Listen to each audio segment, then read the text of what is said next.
بسم اللہ الرحمن الرحیم۔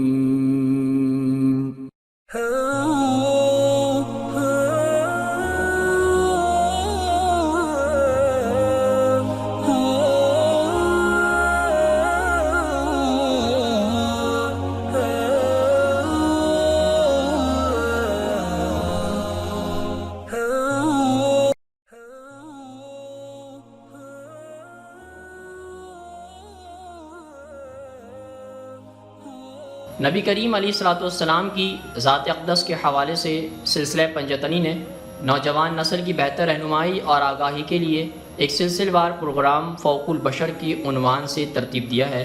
آج ہم انشاءاللہ اس سلسلے کی اگلی قسط کا آغاز کرتے ہیں۔ جھکنے کا یہ انداز آج بھی قدیم عاشوری فتح پریڈ کی تصویری نمونوں میں دیکھا جا سکتا ہے، جس میں قیدی بالکل اس طرح فاتح بادشاہ کے قدموں میں گرے ہوئے نظر آتے ہیں۔ یہاں بھی سلام کا یہ آسن دراصل برتر ذات کے سامنے قطعی سپردگی اور دستبرداری کی علامت ہے۔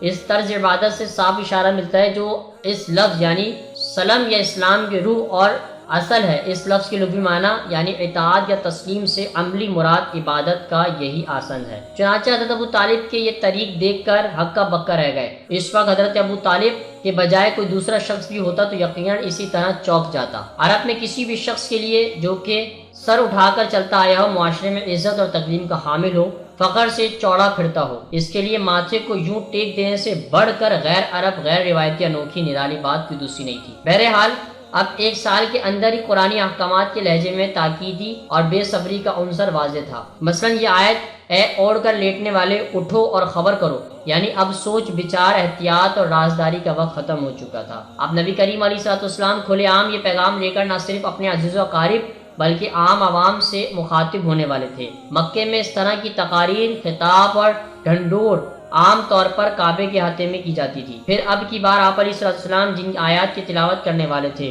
وہ مدح سرائی اور خدائی نشانیوں سے کئی بڑھ کر تھیں۔ یہ آیات 7ویں صدی عیسوی میں مکہ کی حالت یعنی اس معاشرے میں رچی لالچ، مایوسی اور سماجی روکھے پن پر کڑی تنقید پر مشتمل ہوں گی۔ اب کی بار خدائی کلام اس معاشی اور معاشرتی تفریق پر ضرب ہوگا جو روز بروز مکہ کے اشرافیہ اور نچلے طبقے کے بیچ بڑھتی جا رہی تھی۔ یہ نئی آیات بالآخر اشتعال انگیز حد تک سماج میں پھیلی، ناانصافی اور بگاڑ خلاف شدید احتجاج بن جائیں گی۔ ان میں واضح طور پر غربا، مساکین اور پسے ہوئے طبقات کی نمائندگی کی گئی ہے اور ان کے فلاح و بہبود اور حقوق کی ادائیگی کا مطالبہ پیش کیا جائے گا۔ پھر انہی آیات میں دولت اور نفع اختیار کے جھوٹے خداؤں کے ساتھ کعبے میں نصب اوتاروں کو اور نشانیوں کی پوجا کو بھی ترک کرنے کا حکم بھی سامنے لایا جائے گا۔ اسی طرح معاشرے میں بیٹیوں کی بطور دولت اور میراث سمجھنے اور بیٹیوں کے حق سلب کرنے، انہیں جیتے جی زندہ گاڑنے کی بھی شدید الفاظ میں مذمت کی جائے گی۔ معزز دوستو، آج کی گفتگو کا اختتام ہوا۔ انشاءاللہ کل آپ سے پھر ملاقات کریں گے ایک نئے ذکر اور فکر کے ساتھ۔ اپنا بہت سارا خیال رکھیے گا۔ اللہ حافظ۔